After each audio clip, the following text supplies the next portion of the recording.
Puji Tuhan, Shalom saudara, selamat hari Minggu. Saya percaya setiap kita dalam kebaikan Tuhan hari-hari ini. Dimanapun saudara berada, saya percaya setiap kita pasti diberkati. Mari siapkan hati kita yang terbaik dalam ibadah kita saudara. Kami bersyukur ya Tuhan buat pagi hari ini. Kami tahu Tuhan baik buat kami. Kami mau datang sama-sama Tuhan ke tahta-Mu yang kudus Tuhan. Jumpai kami, lawat kami Tuhan. Terima kasih Tuhan, kami mempersembahkan hidup kami. Di dalam nama Tuhan Yesus kami berdoa. Haleluya, haleluya Tuhan. Terima kasih Tuhan. Kami tahu pertolongan-Mu nyata buat kami Tuhan. Kau ada selalu buat kami Tuhan. Terima kasih Tuhan. Hati kami tenang ya Tuhan. Hatiku tenang berada dekat-Mu. Kaulah jawaban hidupku. Hatiku tenang berada dekat-Mu. Kau yang pelihara hidupku. Pertolongan-Mu begitu ajaib. Kau telah memikat hatiku. Di saat aku tak sanggup lagi, di situ tangan-Mu bekerja.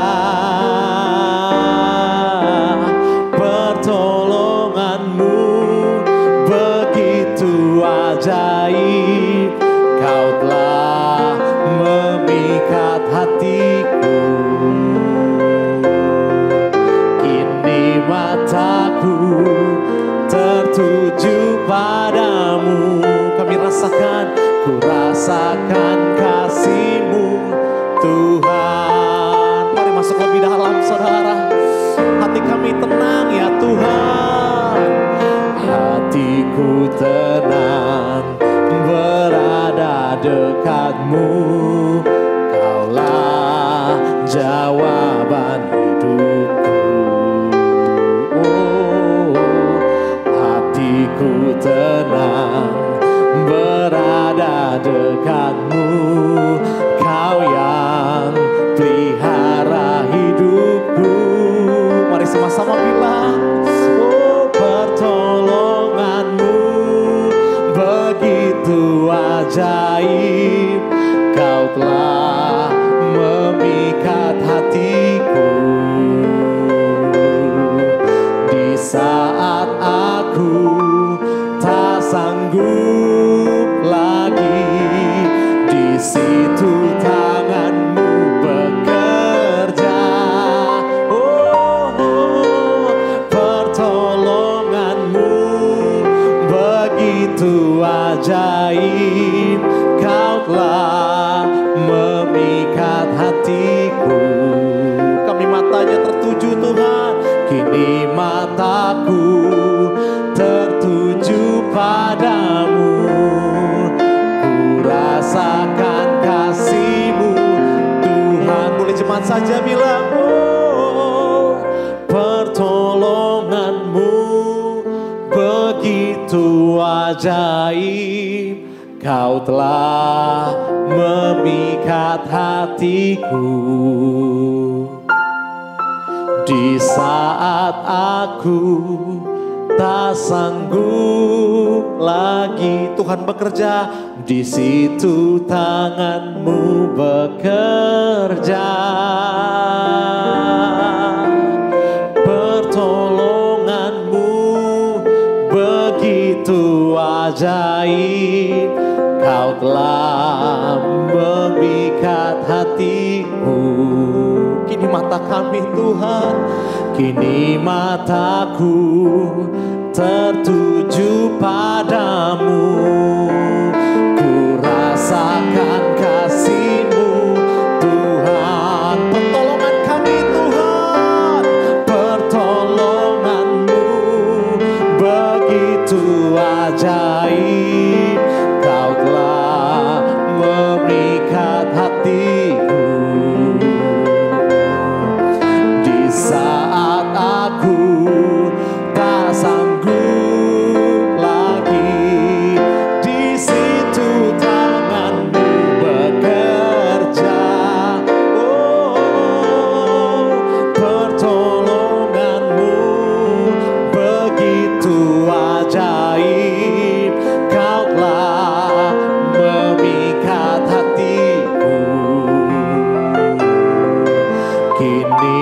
mataku tertuju padamu. Ku rasakan kasih-Mu Tuhan. Kini mataku Tuhan, kini mataku tertuju padamu. Kami rasakan, ku rasakan kasih-Mu Tuhan. Sekali lagi bilang, kini mataku tertuju padamu. Ku rasakan kasih-Mu Tuhan. Mari sembah Dia. Kami rasakan kasih-Mu Tuhan, kami rasakan kebaikan-Mu. Haleluya. Setiap kami bersyukur ya Tuhan, karena kasih setiap-Mu besar, karena kebaikan-Mu. Mari bangun saudara, bangun hati saudara hari-hari ini. Shikayara labayara bashe, hinayara labashandara lamashandara bashe. Haleluya. Kami sembah Kau, Kau segalanya buat kami. Sebab dari manakah datangnya pertolonganku ya Tuhan? Pertolonganku ialah dari Tuhan yang menjadikan langit dan bumi. Haleluya. Terima kasih Tuhan. Kalau hari-hari ini saudara berharap dengan pertolongan Tuhan, percaya Tuhan tidak pernah tinggalkan saudara dan pertolongannya nyata buat kita. Terima kasih Tuhan. Kami bersyukur. Kirala bayara basyana, hinayara labashe.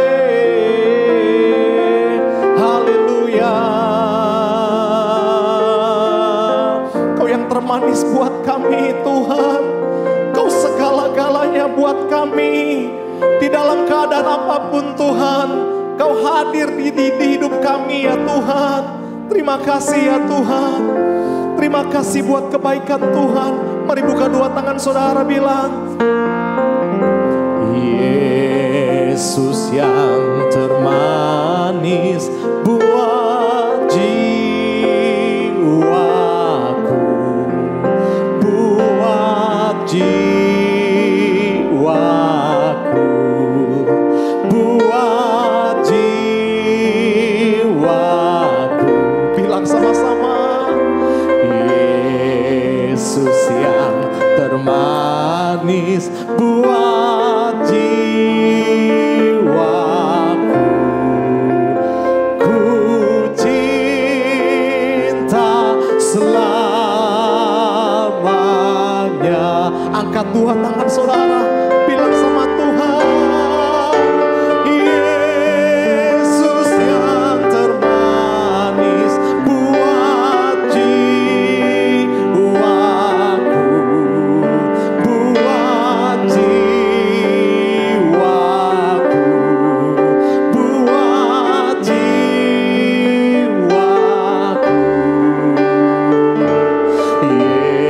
Yesus yang termanis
Kita berdoa.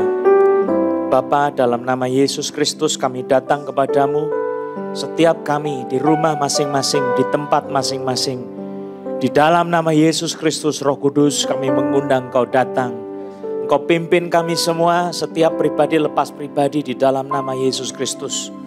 Buatlah hati kami mencari Engkau Tuhan. Buatlah kami merindukan firman-Mu. Dan Kau hidupkan setiap perkataan-perkataan firman dalam roh kami. Sehingga kami dikenyangkan oleh firman Tuhan. Roh Kudus, pada pagi ini Engkau yang berkhotbah, Engkau yang berbicara dalam hati kami masing-masing. Sehingga apa yang kami dengar tidak ada satupun yang terlewat. Semua dihidupkan oleh Roh Kudus, ditanam dalam hati kami menjadi hidup dan berkuasa di dalam nama Yesus Kristus. Dan segala bentuk roh ketakutan, roh khawatir, kami tengking dalam nama Yesus. Roh-roh jahat di udara, di bumi dan di bawah bumi yang akan mengganggu pemberitaan firman Tuhan, kami usir Kau. Pergi Kau dalam nama Yesus Kristus. Setiap anak Tuhan di dalam nama Yesus berseru memanggil Roh Kudus untuk datang dan berkuasa dalam hidupmu, berkuasa atas rumah tanggamu. Minta Roh Kudus untuk mengambil alih kehidupanmu pada saat ini. Dan ke depan selalu Roh Kudus bersama-sama dengan Kau. Saudara berdoa masing-masing. Bapa di surga, kami minta pemberitaan firman pada saat ini. Roh Kudus sebagai roh wahyu, roh hikmat yang bekerja. Roh pengertian, roh pemimpin kehidupan kami. Di dalam nama Yesus. Roh kuasa, roh mujizat yang bekerja di dalam nama Yesus. Roh kemuliaan Allah bekerja di dalam nama Yesus Kristus. Sehingga apapun yang kami terima dari firman Tuhan menjadi berkuasa atas hidup kami. Hidup dan mengambil alih kehidupan kami. Dalam nama Yesus Kristus. Dan kami tengking segala penyakit-penyakit yang mengganggu pemberitaan firman Tuhan. Dalam nama Yesus. Saudara buka hati masing-masing anak Tuhan. Kau bisa tengadakan tanganmu, arahkan ke tempat siaran ini di dalam nama Yesus Kristus. Demi nama Yesus, Roh Kudus yang mengambil alih kehidupanmu, bekerja, berbicara, memberitakan firman hidup kepada setiap kami dalam nama Yesus. Roh yang dari Allah yang hidup, yang berkuasa mengalir demi nama Yesus, memimpin kita semua demi nama Yesus. Haleluya, terima kasih Tuhan. Mari Engkau teruskan pemberitaan firman-Mu ini Tuhan. Kami siap untuk mendengarkannya Roh Kudus. Jamah setiap kami yang lemah tubuh di dalam nama Yesus, kuatkan sehingga kami bisa mendengar firman Tuhan dengan baik. Ada orang yang tenggorokannya sakit, Tuhan jamah Engkau di dalam nama Yesus Kristus. Terimalah kesembuhan oleh nama Yesus dari Roh Kudus di dalam nama Yesus. Terima kasih Tuhan. Teruslah Engkau bekerja. Ada orang yang sebelah sini sakit, paha sebelah kiri luar, ya. Tuhan sembuhkan kau dalam nama Yesus. Ada orang yang menyimpan sakit hati terus pada saat ini. Saudara kalau mau dapat berkat, saudara mesti mengampuni. Ingatlah kasih Allah yang kau terima dan biarlah engkau buka hatimu, terimakan pengampunan dari Tuhan dan kau juga harus mengampuni orang lain. Ada orang yang lututnya sebelah kiri sakit dan orang itu juga belajar mengampuni, ya. Dalam nama Yesus Kristus, terima kasih Tuhan. Terpujilah namamu. Ada yang sakit kepala, Tuhan jamah saat ini di dalam nama Yesus Kristus. Sakit kepala, migrain juga dijamah, disembuhkan di dalam nama Yesus Kristus. Bukan saya tapi Tuhan sendiri yang bekerja. Terpuji nama Yesus Kristus. Haleluya. Amin. Saudara, pada saat ini saya akan meneruskan khotbah serial tentang Simpson atau Samson, ya. Kalau dalam bahasa Indonesia Simpson, dalam bahasa Inggris Samson, ya, Samson. Nah saudara, kemarin minggu lalu kita sudah membahas tentang pendahuluan dan saya sudah mengajak kita untuk melihat bagaimana persiapan Nasir dari ibunya Samson yang kita akan melihat nanti pengaruhnya dalam kehidupan Samson, saudara.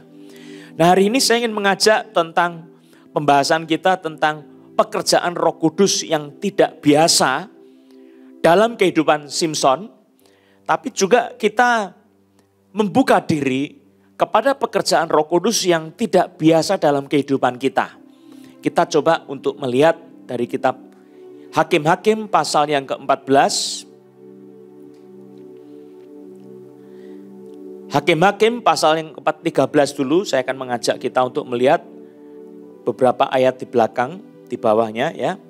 Ayat 24 dan 25 lalu pasal 14, seluruh pasal 14. Hakim-Hakim 13 ayat 24 sampai 25. Kita akan membahas tentang apa yang menjadi pekerjaan Roh Kudus yang tidak biasa dalam kehidupan Simson.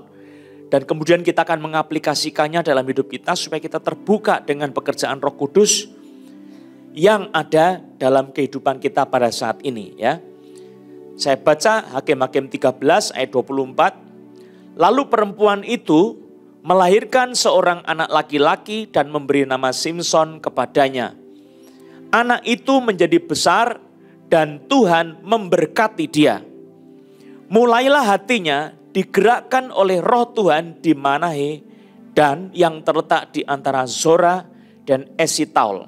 Pasal 14. Simson pergi ke Timna dan di situ ia melihat seorang gadis Filistin. Ia pulang dan memberitahukan kepada ayahnya dan ibunya. Di Timna, aku melihat seorang gadis Filistin. Tolong, ambillah dia menjadi istriku.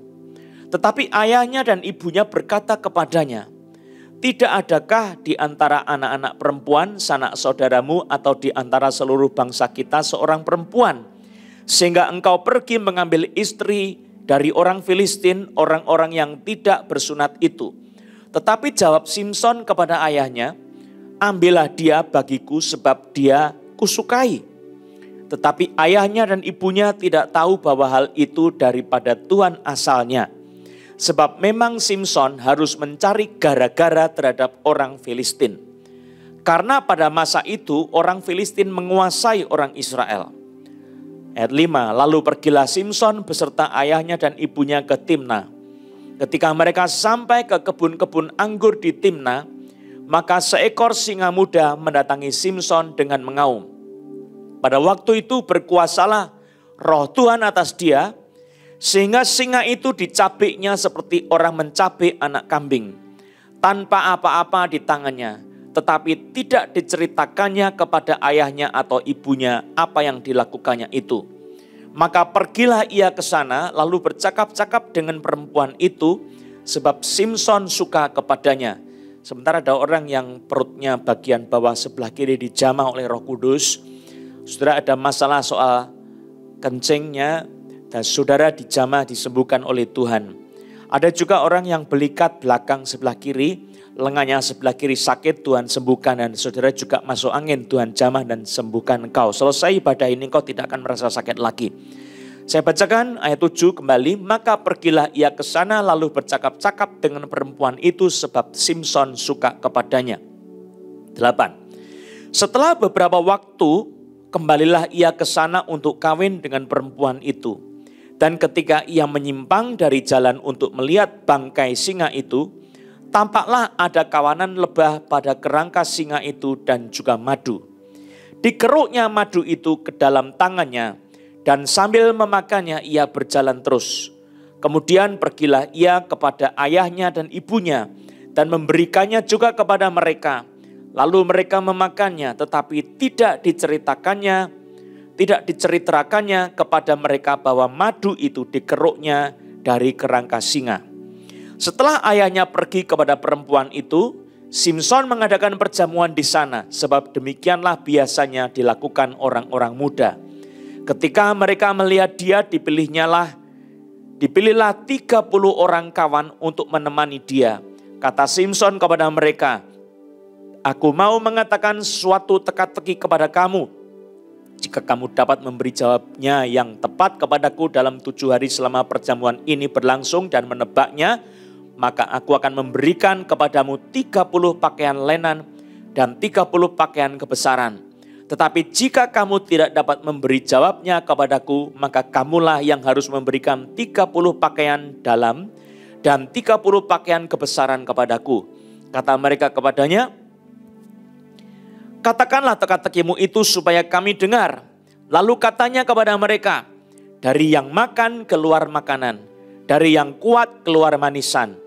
Ada 3 hari lamanya mereka tidak dapat memberi jawab teka-teki itu. Pada hari ke-7 berkatalah mereka kepada istri Simson, bujuklah suamimu supaya diberitahukannya kepada kami jawab teka-teki itu. Kalau tidak, kami akan membakar engkau beserta seisi rumah ayahmu. Apakah engkau mengundang kami untuk membuat kami menjadi miskin? Tidak, bukan? Lalu menangislah istri Simson itu sambil memeluk Simson. Katanya, engkau benci saja kepadaku dan tidak cinta kepadaku. Suatu teka-teki kau katakan kepada orang-orang sebangsaku, tetapi jawabnya tidak kau beritahukan kepadaku.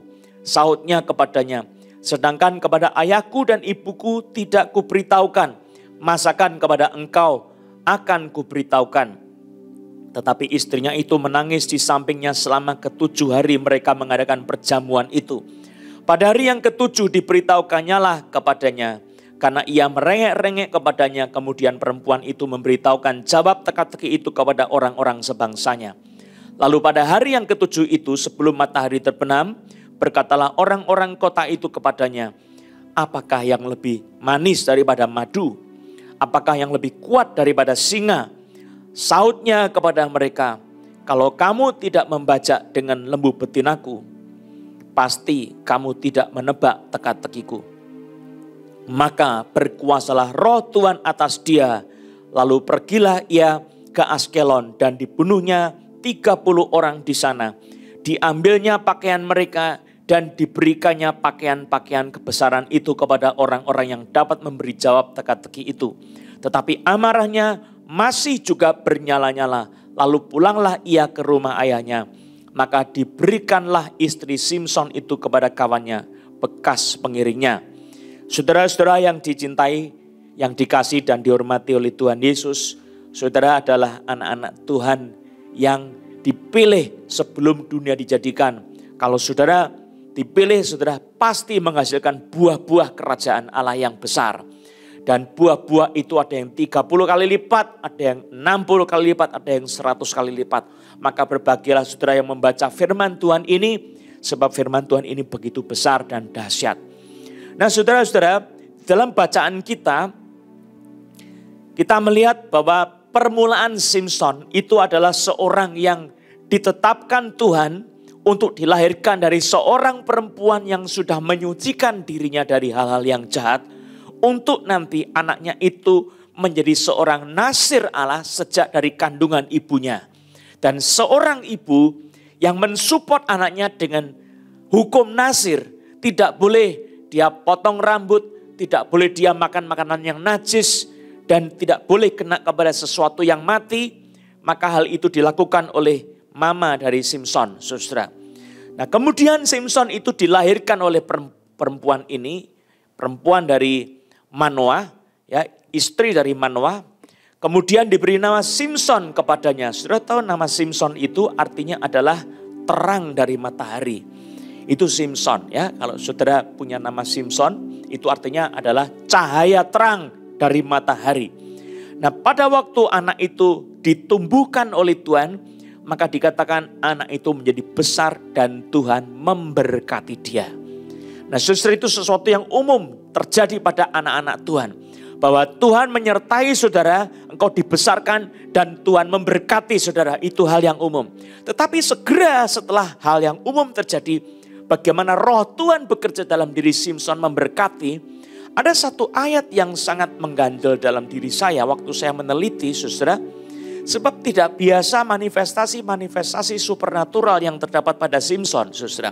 Ayat 25 dikatakan, mulailah hatinya digerakkan oleh roh Tuhan di mana Mahane dan yang terletak di antara Sora dan Esitaol.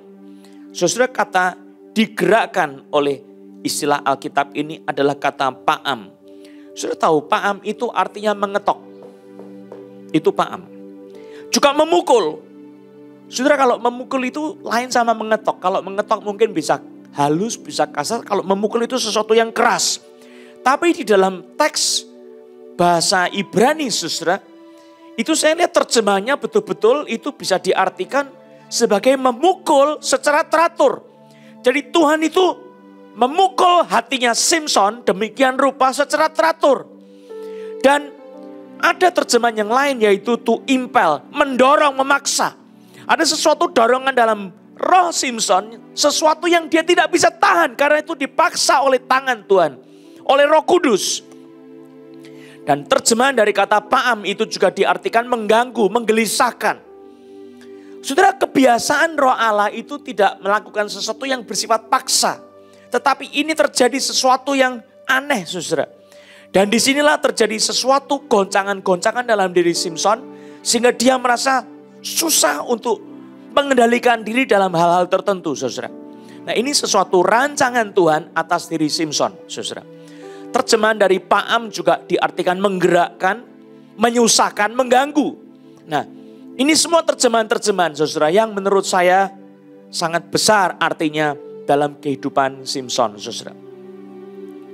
Kita sudah melihat dari sejak awal, Simson ini mengalami persiapan yang tidak biasa.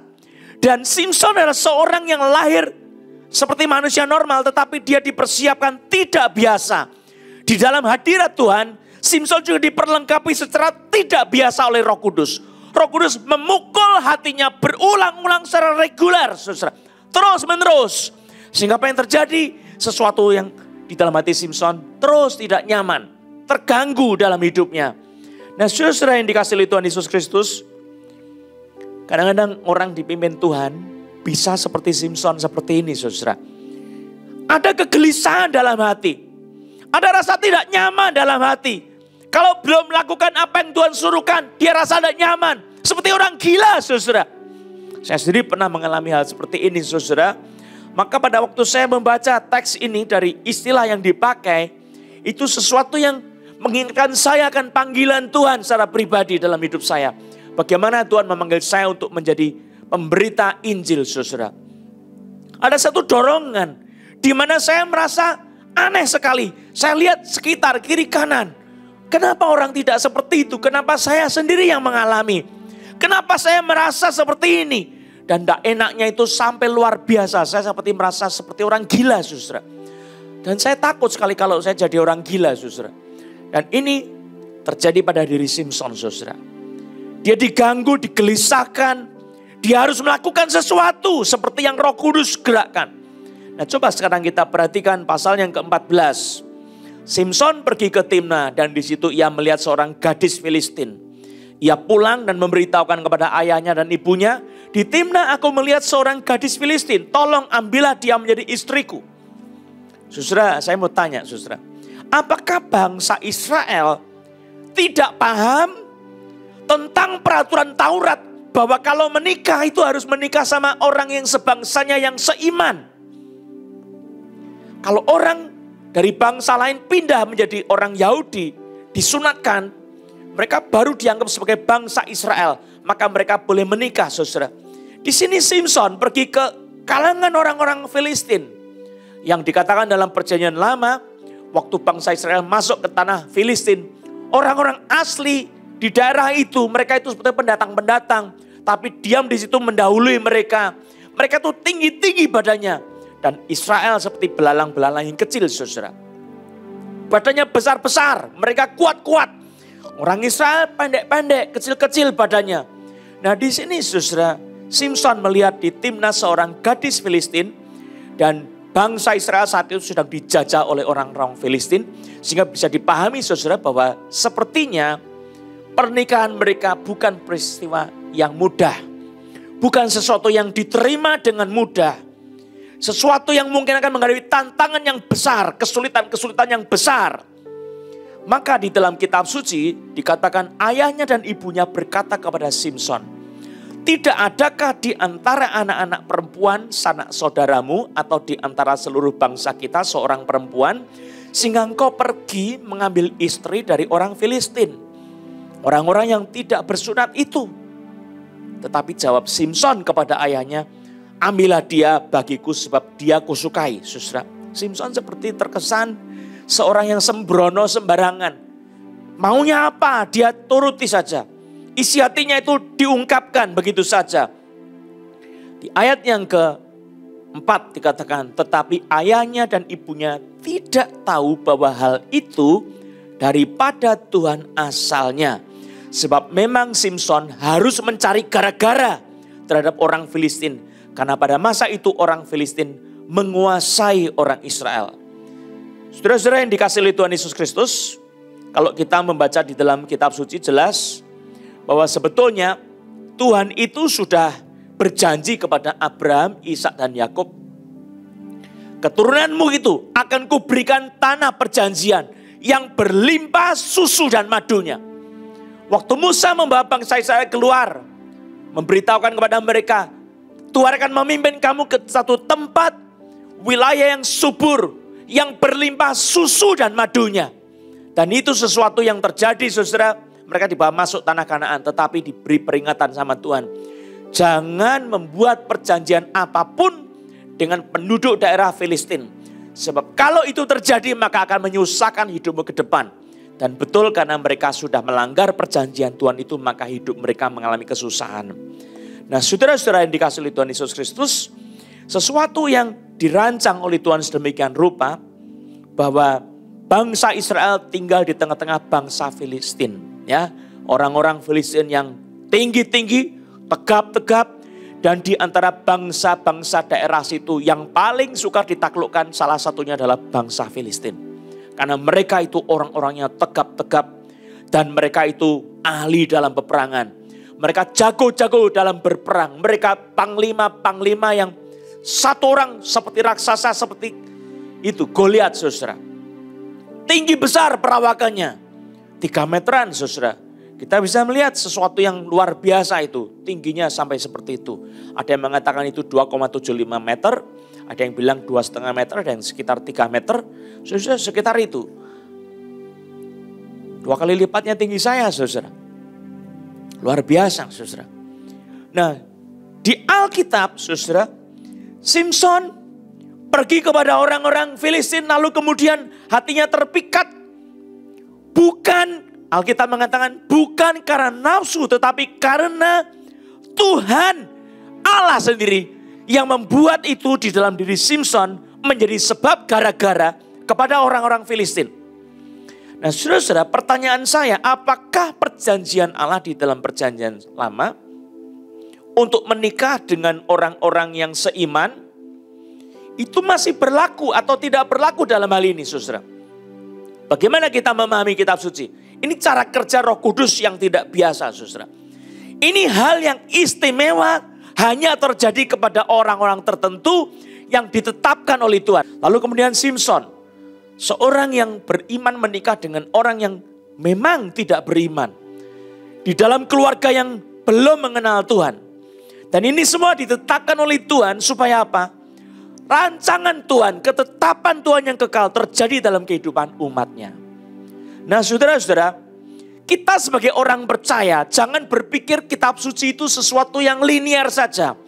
Ada dalam kitab suci, kalau Tuhan berkata jangan membunuh, ada bagian di mana hamba-hamba Tuhan tertentu seperti Saul, seperti Daud, seperti Samuel diperintahkan untuk membunuh Raja Agag, saudara. Itu sesuatu sebagai satu kekecualian, ya. Jangan dianggap sebagai sesuatu yang biasa, yang umum. Kekecualian. Kekecualian itu adalah sesuatu yang tidak biasa. Yang istimewa sifatnya. Tidak berlaku pada semua kasus. Nah, pada saat kita membaca kitab suci, saudara, memang Simson digerakkan oleh Allah untuk membuat gara-gara. Dan dia ini adalah seorang yang diberi pengertian oleh Tuhan. Harus bagaimana, karena Roh Kudus yang menggerakkan dia. Saudara, seorang penafsir, saudara, yang menuliskan, ini pasti bukan dari Simson sendiri, sebab Simson itu seorang yang kalau nafsu, dia jatuh cinta kepada yang cantik. Tapi di Alkitab, semua orang tahu, saudara dari perempuan yang dinikahi Simson jauh lebih cantik. Jadi ini bukan dari nafsu, tetapi dari memang Tuhan yang menggerakkan. Nah, disinilah, saudara, di Alkitab memang jelas sekali bahwa pernikahan itu harus dengan seiman. Itu sesuatu yang umum, saudara. Tetapi bisa jadi penyimpangan-penyimpangan itu memang dikehendaki Tuhan. Dengan satu tujuan yang jauh lebih besar. Bukan dengan tujuan yang lebih rendah, ya. Ini penting sekali. Coba kita lihat bagian yang berikut mengenai apa yang terjadi dalam kehidupan Simson dengan Roh Allah yang bekerja dalam hidupnya dengan cara yang tidak biasa. Ayat yang keempat, ayahnya dan ibunya tidak tahu bahwa hal itu daripada Tuhan asalnya. Sebab memang Simson harus mencari gara-gara terhadap orang Filistin. Karena pada masa itu orang Filistin menguasai orang Israel. Jadi berlimpah-limpah tanah yang subur. Berlimpah-limpah susu dan madunya. Susu itu adalah dari binatang ternak yang tentu juga merumput. Madu itu dari bunga-bunga, saudara. Jadi tanahnya itu begitu subur luar biasa tanah Kanaan. Disinilah tanah perjanjian. Ternyata sekarang dikuasai orang-orang Filistin, saudara.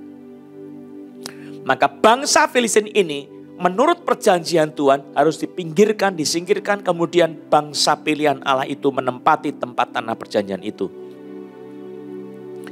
Saudara, maka orang tua Simson bagaimanapun juga sebab mereka orang-orang yang takut akan Tuhan tidak pernah bisa memahami pekerjaan Roh Kudus dalam diri Simson.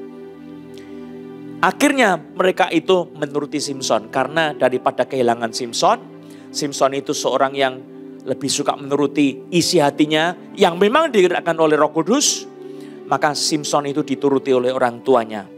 Coba lihat ayat yang kelima, lalu pergilah Simson beserta ayahnya dan ibunya ke Timna. Ini untuk mempersiapkan pernikahan, untuk ngelamar dan mempersiapkan pernikahan, ngomong-ngomong soal pernikahan. Ketika mereka sampai ke kebun-kebun anggur di Timna, itu kebun anggur itu tentu tanahnya subur dan dingin, saudara. Saya pernah pergi di Afrika Selatan itu ada satu tempat namanya French Hook, ya. Ujungnya daripada orang-orang Prancis. Di situ banyak berdiam orang-orang Prancis. Jadi orang-orang Huguenot yang melarikan diri dari penganiayaan, mereka lari ke Afrika Selatan. Nah, orang-orang Huguenot itu orang-orang Protestan dan di situ mereka mengalami banyak mujizat sehingga peristiwa-peristiwa itu membangun iman orang-orang Protestan yang ada di daerah Afrika Selatan. Dan Afrika Selatan mengalami sesuatu pergerakan spiritual yang berbeda dari daerah-daerah lain. Sebab di Afrika Selatan itu banyak terjadi mujizat-mujizat pada masa mereka dianiaya orang-orang Huguenot itu, orang-orang Perancis, ya. Mereka ada di Afrika Selatan. Nah, misionari dari Scotland juga datang ke Afrika Selatan. Mereka itu pergi melihat kuasa Roh Kudus yang bekerja luar biasa. Tidak seperti di Inggris, tidak seperti di Scotland sendiri pada saat itu. Mujizat ternyata begitu luar biasa di Afrika Selatan. Sehingga pelayanan orang-orang Protestan di Afrika Selatan mereka terbuka kepada pelayanan kesembuhan ilahi lebih dahulu dari semua negara di dunia yang lain. Itu sebabnya pelayanan kesembuhan ilahi itu menjadi menonjol sekali di Afrika Selatan. Menurut tradisi Protestan di sana, saudara, bukan di luar tradisi Protestan. Nah, saya belajar di situ karena memang di situ pada saat itu Afrika Selatan menjadi negara pertama yang membuka program doktorat untuk teologi praktis tentang hal-hal supernatural itu. Amerika belum sampai untuk program doktorat pada saat itu, saudara. Nah, sekarang Amerika sudah mulai, ya, udah sejak tahun 2000-an, ya, 2007, 2008 itu mulai masuk, ya. Tapi Afrika Selatan sebelumnya sudah menjadi negara yang luar biasa dalam manifestasi supernatural. Nah, kembali saya ceritakan mengenai tempat yang subur, kebun anggur itu tidak bisa tumbuh di tempat yang biasa-biasa, dia harus sangat subur. Nah, ceritanya saudara, ayahnya dan ibunya lewat kebun anggur. Dikatakan, sampailah ke kebun-kebun anggur di Timna. Maka seekor singa muda mendatangi Simson dengan mengaum. Nah, coba perhatikan. Pada waktu itu berkuasalah roh Tuhan atas dia, sehingga singa itu dicabiknya seperti orang mencabik anak kambing. Tanpa apa-apa di tangannya, tetapi tidak diceritakannya kepada ayahnya atau ibunya apa yang dilakukannya itu. Saya mau ajak kita untuk memperhatikan tentang singa muda. Saudara, ini bukan singa anak-anak, tapi singa yang sedang dalam posisi kekuatan yang maksimum, singa muda. Anak muda sama orang tua, saudara, tenaganya besar mana? Anak muda. Nah, ini singa dalam posisi yang paling kuat. Bukan yang posisi sudah tua renta, saudara. Kalau singa ini sampai ke kebun anggur, artinya saudara, singa itu sudah melewati batas teritorinya. Karena apa? Mungkin begitu luasnya kebun anggur itu, hutan-hutan itu dibabat. Lalu kemudian singa itu mulai merambah tempat-tempat wilayah yang di luar sebab mereka kehilangan pasokan makanan. Nah saudara-saudara, singa kalau mau menangkap mangsa itu selalu mengendap-endap. Tidak ada singa cuma jalan-jalan terkejut ketemu sama orang. Ada orang di sini. Tidak saudara. Dia mengendap-endap. Dan kebun anggur itu tempat yang bagus untuk mengendap-endap mencari mangsa saudara. Jadi ini tiba-tiba Simson disergap dengan kecepatan yang mendadak. Sesuatu terjadi saudara. Kekuatan dari Tuhan bekerja dalam diri Simson, dikatakan pada waktu itu berkuasalah roh Tuhan atas dia. Sehingga singa itu dicapiknya seperti orang mencapik anak kambing tanpa apa-apa di tangannya. Saudara, seluruh dunia tahu singa, seluruh dunia itu tahu. Di dalam sejarah dulu sampai sekarang tahu. Singa itu simbol kekuatan dan keberanian. Nah kalau saudara membaca di dalam teks berikutnya, saat teka-teki disampaikan oleh Simson, lalu kemudian jawabannya, apakah yang lebih manis daripada madu? Apakah yang lebih kuat daripada singa? Persepsi manusia biasa, tidak ada makhluk apapun yang seukuran binatang ini yang lebih kuat daripada singa. Yang lebih galak, lebih berani daripada singa. Tidak ada saudara. Ternyata sudah melihat di dalam kitab suci bagaimana terjadinya waktu roh Allah turun atas Simson, berkuasa atas Simson, maka singa itu dicapik-capik seperti orang mencapik anak kambing. Kambing yang masih kecil, anaknya susah bayangin ya, berdirinya susah, dicap-capik begitu. Tanpa pakai senjata apa-apa, dikatakan tanpa apa-apa di tangannya. Nah saudara, biasanya kalau kita melihat dalam kitab suci, pekerjaan Roh Kudus di dalam seseorang itu di dalam sifat spiritnya. Tapi saya kagum di sini, Roh Allah berkuasa di dalam Simson, membuat Simson mempunyai keberanian yang luar biasa spiritnya, kuatnya luar biasa, super kuat, tangkasnya luar biasa. Dan Simson itu menjadi seorang yang secara fisik disentuh oleh kuasa Roh Kudus. Bukan cuma secara spirit. Maka saya ingin bagaimana saya mengalami Roh Kudus. Saya merasakan kuasa Roh Kudus itu bukan cuma di dalam spirit saya, tetapi juga di dalam tubuh jasmani saya. Saudara yang sakit, saudara bisa mengharapkan kuasa Roh Kudus itu bekerja menjamah bukan cuma spirit saudara, tetapi juga tubuh jasmani saudara. Menjadikan kuat. Mungkin enggak saudara? Tidak ada yang mustahil bagi Allah. Kalau saya baca di dalam teks kitab suci saudara, kata berkuasalah itu di dalam bahasa aslinya pakai kata salah. Salah. T-S-A-L-A-C-H ya, salah ya. Ini dalam bahasa asli berarti bergerak maju cepat sekali. Roh Allah bergerak maju cepat sekali. Dia keluar meletus, timbul. Datang dengan kuat dan dahsyat. Melintasi, melampaui. Menjadikan berhasil. Menjadikan baik, menjadikan makmur, menjadikan beruntung. Nah ini kata salah. Salak atau saleh. Ya, dan ditambah dengan satu kata yang diterjemahkan berkuasalah atas. Itu kata al yang dipakai artinya melampaui, di atas terhadap Simson. Ya, jadi apa yang terjadi? Roh Kudus itu bergerak cepat sekali. Pada saat Simson itu sedang berjalan, tiba-tiba disergap oleh singa yang muda itu. Simson langsung bereaksi dengan cepat luar biasa, ditangkapnya singa itu tanpa sempat singa itu mencapik dia, sudah dirobek mulutnya begitu luar biasa, secepat kilat itu. dengan kekuatan yang luar biasa. Saudara bayangkan itu, kekuatan seperti itu. Saya pernah untuk menyobek kulit kecil, saudara. Susah sekali. Bahkan ada di mall itu beberapa tas-tas koper, ada sebuah cantelan-cantelan kain ya.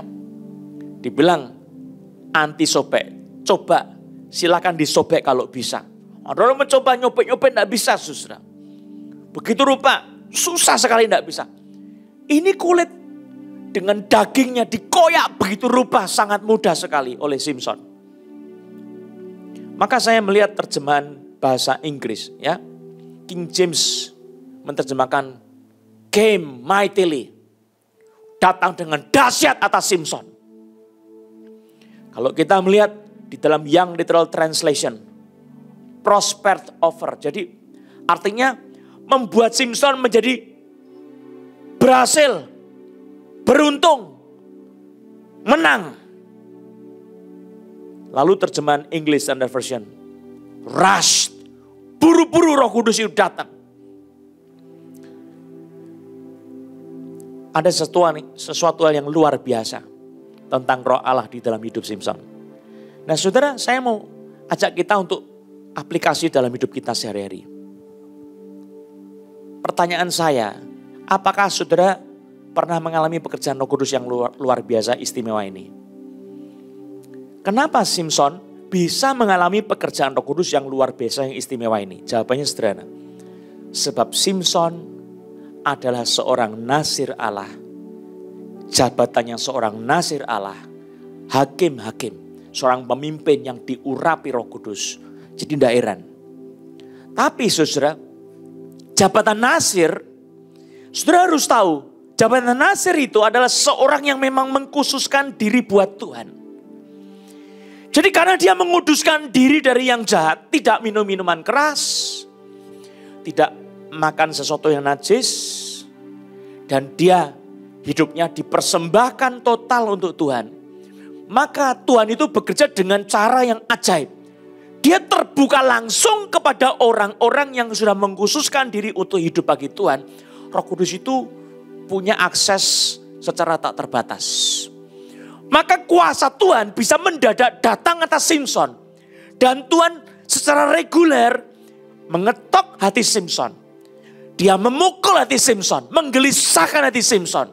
Secara reguler, Simpson disentuh oleh Roh Kudus, dijamah oleh Roh Kudus. Sebab apa? Memang dia sudah menyiapkan diri di hadapan Tuhan menjadi seorang yang hidup untuk Allah sebagai nasir Allah. Maka pekerjaan Roh Kudus itu bisa berlangsung dengan luar biasa. Pak, saya orang Kristen. Bukankah Roh Kudus diam di dalam hati saya sebagai orang percaya? Waktu saya lahir baru, Roh Kudus dikirim oleh Allah di dalam hati saya sebagai milik Tuhan. Betul. Saudara bisa lahir baru itu karena pekerjaan Roh Kudus. Dan saudara percaya kepada Yesus sebagai Tuhan dan Juru Selamat. Saudara dilahirkan kembali itu pekerjaan Roh Kudus. Yesus mengembuskan rohnya kepada kita sehingga kita menjadi lahir baru. Nah, dia diam di dalam kita sebagai meterai yang menjadikan kita sebagai milik Allah ya, milik kesayangan Allah. Saudara dan saya yang sudah diselamatkan di dalam Yesus Kristus, ada Roh Kudus di dalam diri kita. Pertanyaan saya adalah apakah Roh Kudus itu kemudian akan bekerja otomatis dalam diri kita, memimpin hidup kita? Jawabannya tidak. Saudara harus paham di dalam kitab suci, persoalan keberadaan Allah Roh Kudus dalam diri kita tidak otomatis, hanya otomatis kalau saudara hidup menyucikan diri dari hal-hal yang jahat. Dan saudara sudah membuat perjanjian, aku hidup bagi kerajaan Allah. Aku hidup untuk kemuliaan Tuhan. Tubuhku milik Tuhan. Aku hidup untuk Kristus. Kristus di dalamku milikku. Aku milik Kristus. Saudara sudah punya perjanjian itu, dia akan bekerja dengan bebas dalam diri saudara. Otomatis. Cuma banyak orang Kristen tidak pernah mengalami suatu perjanjian dengan Roh Kudus secara personal. Maka pekerjaan Roh Kudus itu tidak otomatis dalam diri kita. Itu biasanya seperti ini. Dan biasa yang kedua adalah orang Kristen tidak menyucikan diri dari hal-hal yang jahat. Sehingga apa yang terjadi, Roh Kudus itu tidak bekerja secara otomatis dalam hidupnya. Namun Roh Kudus tetap Allah yang berdaulat sehingga dia tidak harus terikat sama keberadaan kita. Dia bisa bertindak melampaui keterbatasan kita dan mengatasi kekurangan-kekurangan dan kelemahan kita. Itu jelas. Namun saya ingin mengajak kita untuk melihat kitab suci Yohanes pasal 14 ayat 16. Coba buka di situ. Yohanes 14 ayat 16. Yesus bilang begini. Aku akan minta kepada Bapa dan ia akan memberikan kepadamu seorang penolong yang lain. Allos Parakletos. Allos itu yang lain tetapi yang setara, yang sejenis. Yesus adalah penolong bagi murid-murid. Sekarang dia akan minta sama Bapa. Aku akan minta kepada Bapa supaya ia Bapa memberikan kepadamu seorang penolong yang lain. Allos Parakletos. Jadi seorang penolong Parakletos yang ilahi seperti Yesus. Supaya ia menyertai kamu selama-lamanya. Yesus tidak meninggalkan murid-murid sebagai yatim piatu. Coba perhatikan Parakletos. Saudara, saya sebagai orang Kristen sudah lama belajar kitab suci. Saya tahu Roh Kudus itu sebagai Parakletos, penolong, pendamping, pembela, penghibur. Sebagai support dalam hidup saya. Dia yang memelihara saya. Tetapi saudara, saya mengabaikan satu alasan yang terpenting. Dan baru belakangan ini Roh Kudus memberi ingatan kepada saya tentang hal itu. Saya bacakan ada seorang ahli perjanjian lama dan perjanjian baru. Ya, namanya Gerhard Kittel, orang Jerman. Yang tulisannya sejak tahun 32 menjadi standar yang tertinggi dari dictionary, ya. Dia menuliskan suatu dictionary, Theological Dictionary of the New Testament. Saya baca tentang kata Parakletos. In Greek, di dalam bahasa Yunani, the verbal adjective Parakletos has first a passive sense, i.e. called in to help. Saya bacakan ya. From this develops the sense of a helper in court, though not an advocate or professional advisor. Saya terjemahkan ya. Di dalam bahasa Yunani, kata sifat yang bersifat verbal dari Parakletos itu pertama-tama mempunyai pengertian pasif. Yaitu dipanggil untuk datang menolong. Dari sini berkembang punya pengertian seorang penolong di dalam sidang. Ini istilah hukum ya. Meskipun bukan seorang advokat atau seorang penasihat profesional. Jadi tidak harus itu seorang penasihat profesional atau seorang advokat. Tetapi dia adalah seorang penolong yang diminta tolong, mungkin karena dia lebih bijaksana mengerti situasi kasusnya, diundang untuk datang. Nah dari sini saudara, kita mengerti tentang satu hal yang mendasar tentang pekerjaan Roh Kudus. Roh Kudus itu Parakletos, dia akan datang kalau saudara minta tolong. Kalau dia tidak dimintain tolong, dia tidak akan datang saudara. Dia tidak akan campur tangan dalam hidup kita. Saudara bayangkan ya di Amerika khususnya. Itu kalau orang ditanya-tanya sama polisi. Dia bilang, saya mau lawyer. Saya minta lawyer. Nah kalau saudara tidak minta lawyer, tidak akan datang lawyer saudara. Saudara ditanya, saudara akan jawab sendiri. Saudara harus sama semuanya. Tapi kalau saudara meminta lawyer dengan cara yang hukum Amerika terima, saudara tanda tangani, saudara minta lawyer. Atau saudara dengan tegas, I demand a lawyer untuk datang di samping saya. Maka dia akan datang. Nah saudara, Roh Kudus itu adalah pribadi Allah yang ditaruh dalam roh kita, di dalam hati kita. Menjadi penolong. Saudara baru bisa mendapat pertolongan Roh Kudus kalau saudara mengundang dia untuk bekerja, mendampingi saudara. Saya baca bukan cuma di tulisan Gerhard Kittel, saudara. Ada seorang yang bernama Thayer. Thayer itu juga menjelaskan hal yang sama, saudara.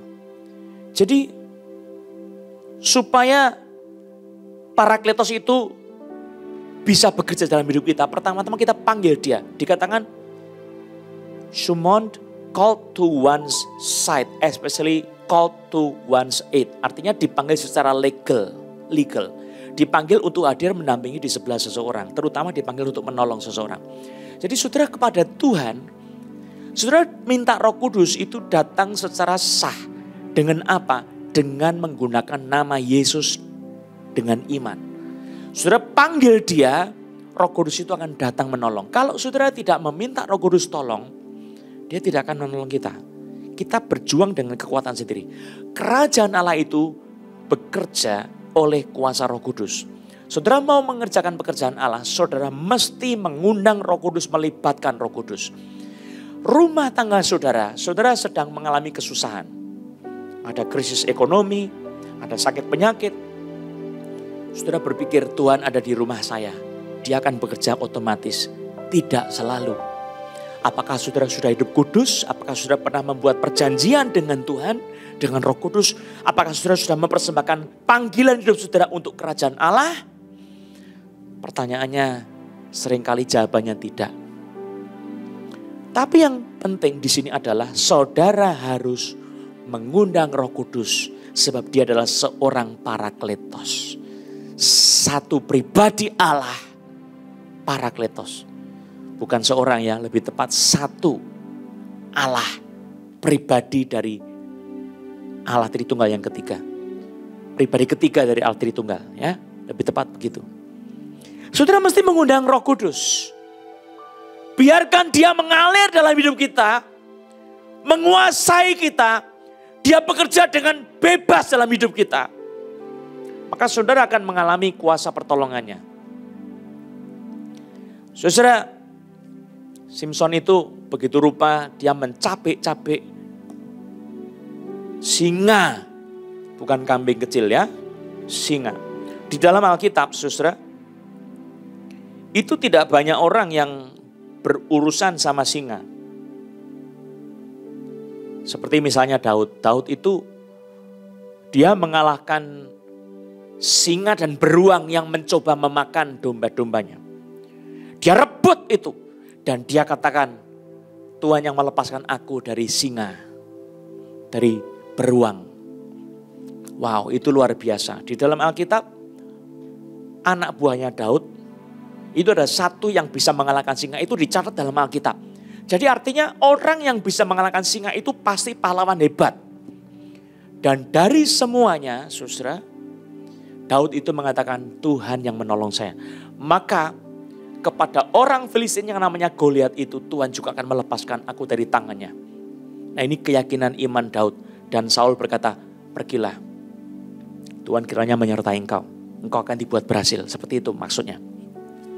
Saudara, saudara tidak akan bisa berbuat apa-apa tanpa Roh Kudus. Saudara tidak akan bisa berbuat apa-apa tanpa pertolongan Roh Kudus. Yesus berkata, akulah pokok anggur, kamulah ranting-rantingnya. Di luar aku kamu tidak dapat berbuat apa-apa. Jelas, Roh Kudus itu kebutuhan kita pada saat ini. Cuma saudara punya kebutuhan itu, saudara sadar enggak? Mari buka hati kita untuk pekerjaan Roh Kudus yang tidak biasa. Undang dia. Mau apa saudara sama Roh Kudus? Ceritakan sama Roh Kudus, sampaikan kepada Roh Kudus. Di situ Roh Kudus akan bekerja. Simpson ini ada seorang yang sudah punya perjanjian dengan Roh Kudus. Maka dia seorang nasir Allah yang diurapi. Diberkatilah saudara. Kalau saudara punya perjanjian juga dengan Roh Kudus. Saudara boleh membuat perjanjian dengan Roh Kudus. Maka engkau akan diberkati Tuhan.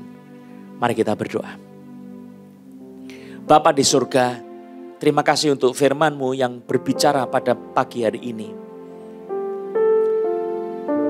Terima kasih untuk Roh Allah yang hidup di tengah-tengah kami.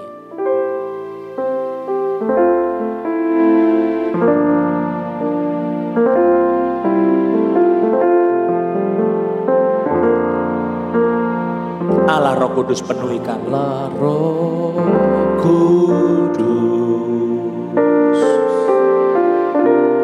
penuhi kami. Ku rindu Kau selalu dalam hidupku.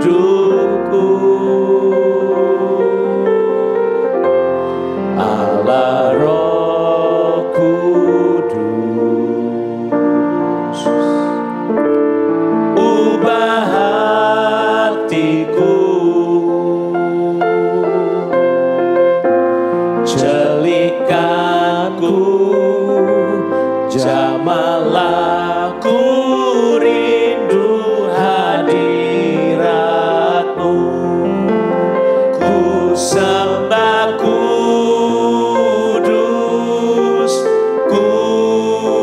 Kudus, Kuduslah Tuhan, dan ku sanjung Kau mulia, mulia bagi-Mu Tuhan. Mari kita berdiri sama-sama, kita berdoa. Roh Kudus, kami datang kepadamu pada pagi hari ini. Saudara buka hati dan minta supaya Roh Kudus mengambil alih hidupmu sepanjang kehidupanmu. Persembahkan hidupmu kepada Tuhan.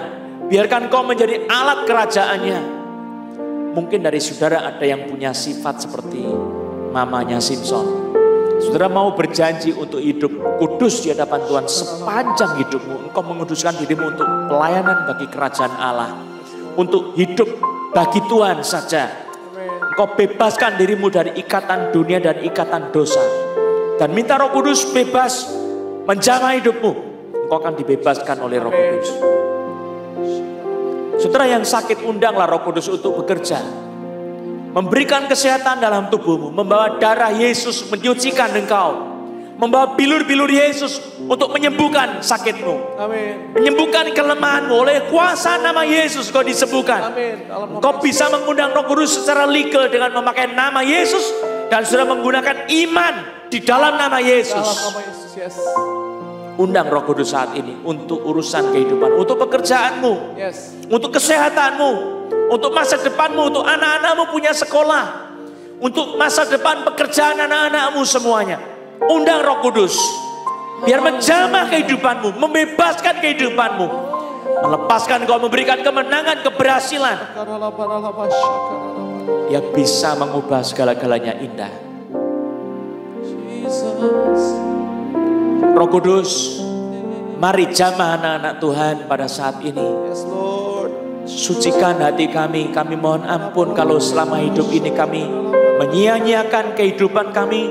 Tidak takut akan Tuhan, tidak setia kepada Tuhan. Kami hidup najis. Kami hidup kotor.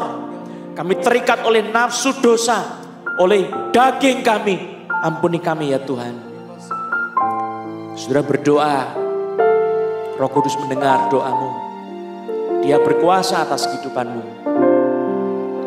Roh Kudus sekarang lawat anak-anak Tuhan. Mari buka tangan saudara di hadapan Tuhan. Berembuslah Roh Kudus. Segarkan yang lemah. Segarkan tubuh yang sakit menjadi kuat kembali di dalam nama Yesus. Pulihkan badan yang sakit itu menjadi sehat kembali dalam nama Yesus. Ekonomi yang punya morat-marit sekarang dalam nama Yesus. Roh Kudus mari jamah di dalam nama Yesus. Dengan iman sudah minta supaya Tuhan jamah demi nama Yesus. Berkati anak-anakmu, keluarganya, berkati masa depan anak-anaknya, berkati sekolahnya, berkati segala keluarga yang akan dibentuk oleh anak-anak kami. Tuhan memberkati terus di dalam nama Yesus. Terpuji nama Yesus. Saya akan berdoa buat teman-teman yang sakit secara khusus di dalam nama Yesus. Tumpangan bagian tubuhmu di tempat yang sakit, saudara yang sakit kepala, tumpang di atas kepala saudara yang punya badan yang sakit, tumpangan di tempat yang sakit di dalam nama Yesus Kristus. Aku hardik roh-roh jahat yang membuat sakit itu.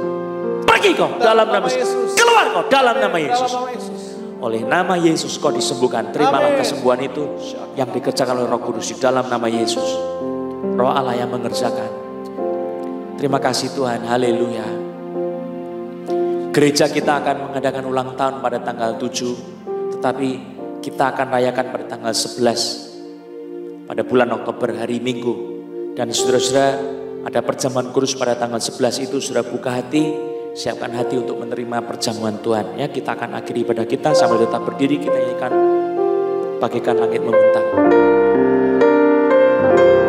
Bagaikan langit yang membentang, begitu luas kasih Tuhan, tiada terhitung pertolonganmu dalam hidupku.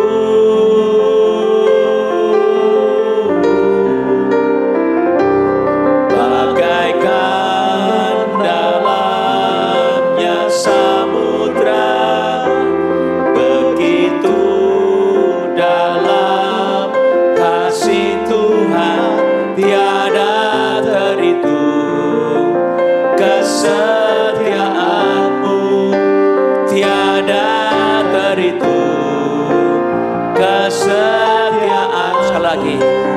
Tiada terhitung kesetiaanmu dalam hidupku. Mari angkat hatimu, terimalah berkat Tuhan.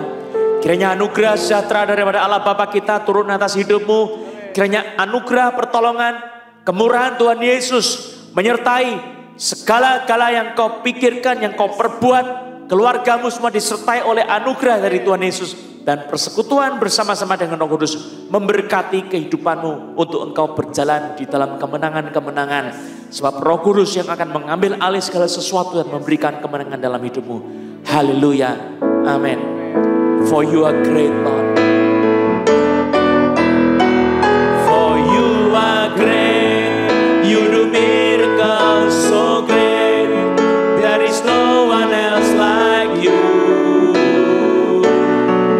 There is no one else like you. For you are great, you do miracles so great, there is no one else like you. There is no one else like you. For you are great. For you are great, you do miracles so great, there is no one else like you. There is no one else like you. For you are great, you do miracles so great, there is no one else like you. There is no one else like you. There is no one else like you.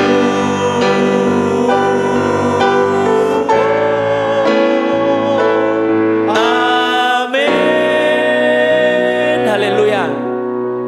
Puji Tuhan.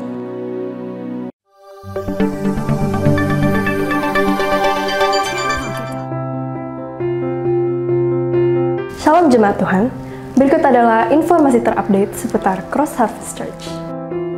Inspiring Devotion adalah pendalaman Alkitab di mana saudara bisa mengenal firman Tuhan lebih dalam lagi. Jangan lupa, setiap hari Selasa pukul 7 malam.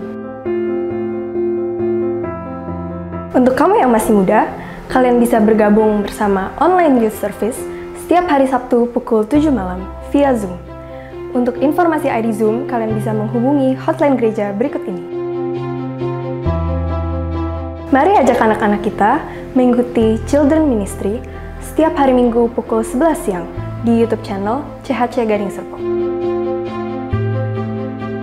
Sunday Celebration. Ibadah online ini diadakan setiap hari Minggu pukul 9.30. Mari siapkan hati kita untuk beribadah bersama-sama. Bagi jemaat yang ingin memberikan persembahan mingguan, persepuluhan, dan persembahan ucapan syukur, jemaat bisa memberikannya melalui rekening gereja berikut ini. Sekian informasi dari kami. Kami mengajak saudara untuk follow Instagram kami di @chc_serpong, YouTube @chc_serpong. Jangan lupa untuk di-subscribe dan tekan tombol lonceng untuk informasi terupdate. Untuk Facebook, saudara bisa add friend di akun Johannes Lilik Susanto. Saya Jenis Andreas. Happy Sunday, Tuhan memberkati.